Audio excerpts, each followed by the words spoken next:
In our previous videos on the topic of toxicity, we have discussed things that shorten our quality and quantity of life by poisoning, either things that come from our outer environment or things that we make internally in our bodies. This video will expand on the topic of nutritional exposures and their impact on longevity. In the medical community, we typically learn new things through studies performed in medical schools and research communities. These studies are very demanding, and results are often confusing, both to those who perform the research and those of us who read and try to interpret the results. I say this only to let you know that medical knowledge often comes very slowly, and that much of what is studied and discussed in the medical literature is subject to error, making it difficult to know what to trust for use in our daily lives. This is especially true of nutritional studies, which attempt to look at dietary exposures and their effects on longevity. The expansion of medical knowledge over time, the growth of subspecialty medicine and surgery, and the decline in the importance of what is known as primary care have all made it difficult for the American public to know what is true and trustworthy data, especially when it comes to nutritional exposures. The traditional sources of knowledge in medicine have become less trustworthy, and the finding of a physician who has all the answers to important questions is increasingly rare. This fact alone makes it likely that the public will seek medical answers in new and previously unexplored places. The availability of the internet and search engines has grossly changed the acquisition of medical knowledge for the American public, and it will likely continue to do so for many years to come.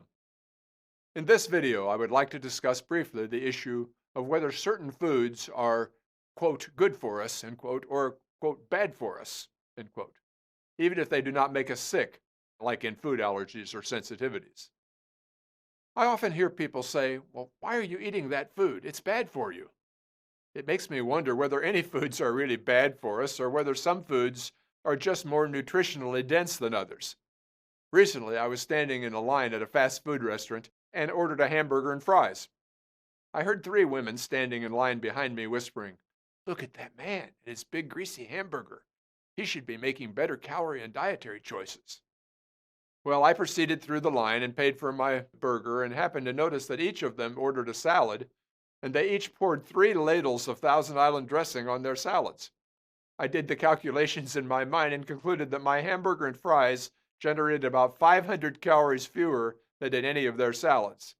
I enjoyed my burger quite a lot, and more than I would have enjoyed their green stuff covered with oil. The big question arises, are there really things that are good about some foods and bad about others? My answer to that question after nearly 50 years of medical practice is maybe. For instance, some well-known educators think that all meat is toxic and leads to early death of human beings. This would include fish, beef, pork, chicken, turkey, and anything that comes from the animals that provide these products. Such researchers stress that good medical data suggests that grains, fruits, and vegetables provide all that we need, and that flesh of animals, dairy products, or eggs from chickens are all poison for us. Such ideas arise from the current concept that human malignancies and atherosclerotic vascular disease begin with something called inflammation, and that the foods arising from flesh of animals are more inflammatory than is food derived from vegetables, grains, and fruits. Unfortunately, it's very difficult to conduct well-controlled studies to try to prove that all of us will live longer if we're vegetarians. No major studies have shown that those who eat only fruit, vegetables, and grains live longer than those who eat fruits, vegetables, grains, and various kinds of meats and eggs. There's little doubt that some foods offer us a much broader exposure to various micronutrients, that's vitamins and minerals and related chemicals, than do other foods. Vegetables and fruits are rich in such nutrients, and we certainly should eat a lot of them. Foods that are high in water-soluble fiber have been shown to lower insulin resistance, and we should therefore eat a lot of fiber-containing foods. Meat of various kinds provides a rich source of vitamin B12 and other nutrients, and it is, of course, one of the best sources of protein that we have available to us. I believe personally that we should all eat some flesh of various types fairly frequently, unless there's some religious or spiritual reason not to do so. Nuts of all kinds have been shown in several large studies to enhance longevity in those who consume them regularly. Nuts are made of protein and fat, and most of the fats in nuts are called unsaturated fats. There will always be those who will try to prove that one food is better for us than another, and indeed there are a few foods that actually enhance longevity. Nevertheless, as we consider the entire range of what we call food, there really are very few, if any, foods that need to be removed from the market because they're toxic to us. The main toxicity from food is the toxicity associated with excess calorie intake and the storage of too much body fat. For instance, sugar may not be as good for us as broccoli or asparagus, but sugar by itself is not a toxin. Sugar's main problem for us is that we eat it addictively, and therefore we eat far too much of it and begin to store too much fat from the calorie excess. Eating more sugar does raise our insulin levels, however, and this could be harmful for us on a chronic basis, or especially if we've stored too much fat from overeating or under-exercising. Likewise, there is nothing inherently in any kind of meat that is toxic for us. Meat is made of protein and fat, both of which are necessary for life. The fats that are in various types of meats generate 9 calories per gram, and therefore are potentially more likely to make us fat than a food that generates 4 calories per gram, like carbohydrates in an apple or a tomato. The problem with food is to eat too much of it, and therefore store excess fat and develop insulin resistance, abnormal lipid patterns, and then related structural problems. If any foods had been proven in well-done studies to result in early death or illness, they should by now have been removed from the shelves of our grocery stores. As far as I can tell, this has not happened as of the present time.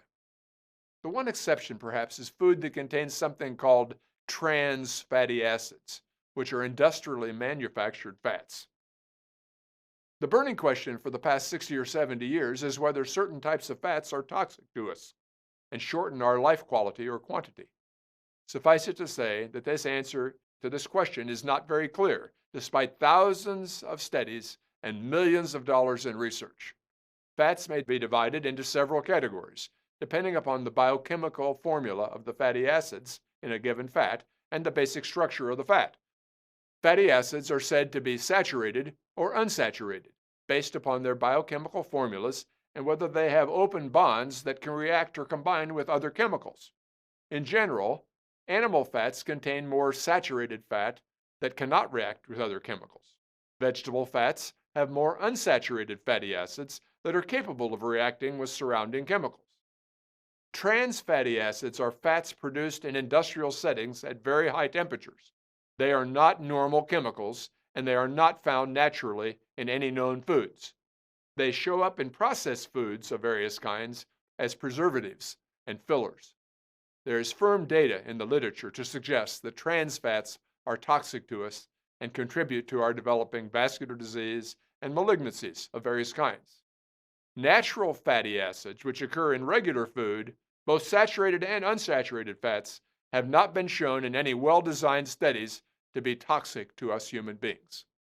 There is some soft evidence that those who replace some of their saturated acids with unsaturated fatty acids may have a little less progression of atherosclerotic vascular disease over time, but the data is certainly not very compelling. The most important issue with food is how much we eat of anything and how it affects our energy balance and our fat storage. We should always remember that our bodies are energy-requiring machines, and that when we eat calories in excess of our body's need, we are likely to store fat and pay the price for our fat storage.